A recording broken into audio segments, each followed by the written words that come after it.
I'm Wade Wingler with the Data Project at Easter Seals Crossroads in Indiana.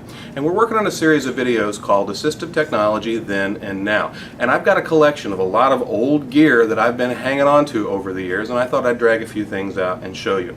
My very first week working here at Easter Seals Crossroads, I was handed one of these devices and said, here, go teach somebody who is blind how to do word processing. And what this is, and for folks who have been around for a while, they're going to know right away, this is an IBM screen reader keypad. And basically, if you wanted to make a computer talk back in the late 80s, early 90s, you had to have a very specific kind of computer with a special card in it, and then this particular keypad attached to it, and you would use these keys here to control how your computer would read out loud to you. And there's a stop key, and if I remember right, the top row read things a line at a time. So if I wanted to read the current line, I would hit number 2. And I think the second row maybe read words at a time and characters at a time, kind of the predecessor to how modern screen readers work. So this is one piece of technology that made your computer talk. Another thing that we were messing around with back then was what was called a Braille and Speak. Now there was a Speak and Spell toy that was very mainstream and popular in the 1980s, and I think they kind of got the name from Speak and Spell. They ended up with Braille and Speak. But this was one of the early Braille note takers, and basically this would allow you to do word processing, your calendar, keep track of appointments and contact information and those kind of things.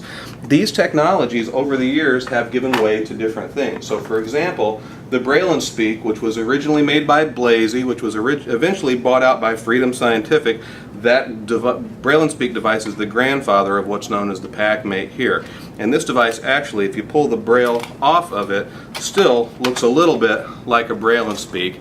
Now it has a refreshable Braille panel that goes on it, and although it does a lot more kind of things, it'll go on the internet and do an email and do all kinds of things, it's the same kind of technology. The basic form factor is still there.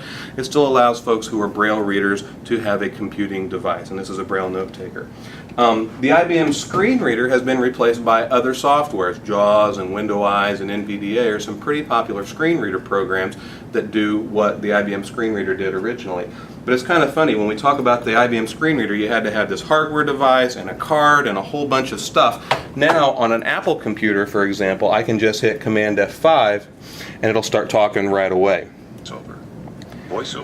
So we've replaced a big hardware clunky device with basically software on the computer so that it can start talking right away. So the cost is much less, the complication is much less. But if you take a screen reader and a note taker and put them together in an iPhone, we now have a device that will allow you to not only have your screen reading but your note taking and everything else on an accessible device that can fit in your pocket.